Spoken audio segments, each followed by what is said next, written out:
Hello and welcome to Bennett Scripted. Thank you to all of you who've been watching Catholic Unscripted over the past year and for supporting us.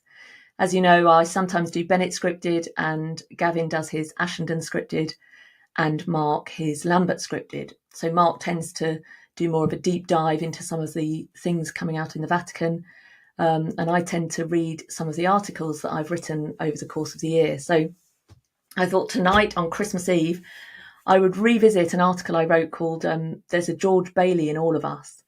So you may, I'm sure, be familiar with the film It's a Wonderful Life. Well, George Bailey is the lead character in that film, and it's a film that people often watch on this Christmas Eve night. So this is what I wrote as a reflection. When I was 14, I decided never to hurdle again after falling flat on my face at the county games and moving from first to last place within just a few seconds. The fact that I did this whilst looking like a Woody Allen approximation of an athlete, sporting a head brace and oversized NHS specs, just added to the humiliation. I was done. And aside from clearing a few country fences in style when necessary, I haven't hurdled since. As Christmas approaches, the board games come out. And though we love to imagine wonderful scenes of family harmony, the chances of an argument erupting and someone storming off when a loss is in sight is pretty high, in my family anyway. In teaching, I have heard more times than I can say, I give up, I'm never going to get it. There is something in all of us that wants to give up when it seems that things are not going our way, when it seems that things are just too difficult, that we're just too weak. We don't want to be also rans, so we judge that it's better not to run at all. There is, though false, a sense of freedom in opting out.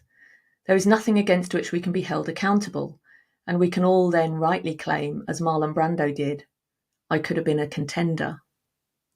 It's fear of missing the mark in life that leads so many to pack up the arrows and walk away. Others stay and keep shooting, keep aiming for that bullseye.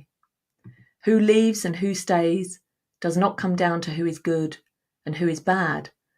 For as Solzhenitsyn said, the line separating good and evil does not run between men, but passes right through every human heart.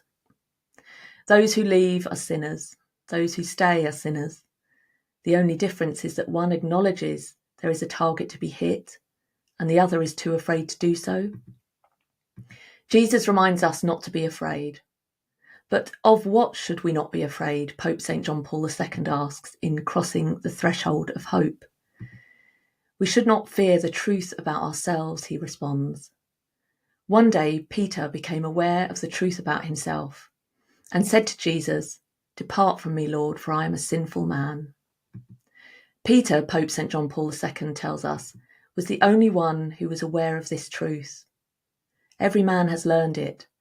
Every successor to Peter has learned it. I learned it very well, he said. Every one of us is indebted to Peter for what he said on that day, and Christ answered him with, Do not be afraid. Fear of not measuring up, of not being perfect, can stop us from even trying. It can stop Christians from preaching the good news. It can stop non-Christians from hearing it. But there are no also-rans with God. It is not about where we place, but that we finish. This is something George Bailey realises at the end of It's a Wonderful Life. His life has not gone as expected. He lives in a measly, crummy old town. He has too many noisy kids. He never did travel. The business is going under. The house is drafty and the neighbours have a better car.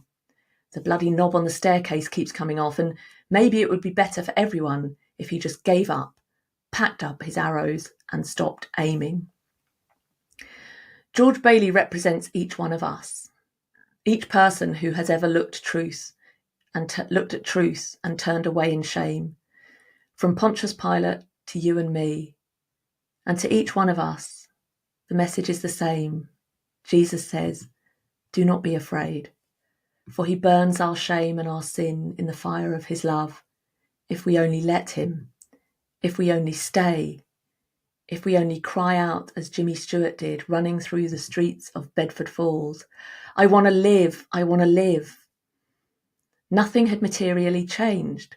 He still lived in the same town with the same number of noisy kids, the same crappy car, And the same broken staircase.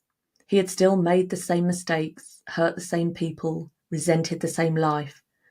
But it was all transformed by a realization that even in the pain, the hurt, the mistakes, the disappointments, there was gift, love, hope, joy, and forgiveness.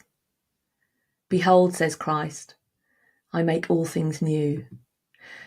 Only Christ, who loves each one of us with a perfect love, can take all the anguish in our hearts, all the regrets, all the wrong turns, all the failures and disappointments, and hold us tight to himself, saying, I will give you rest.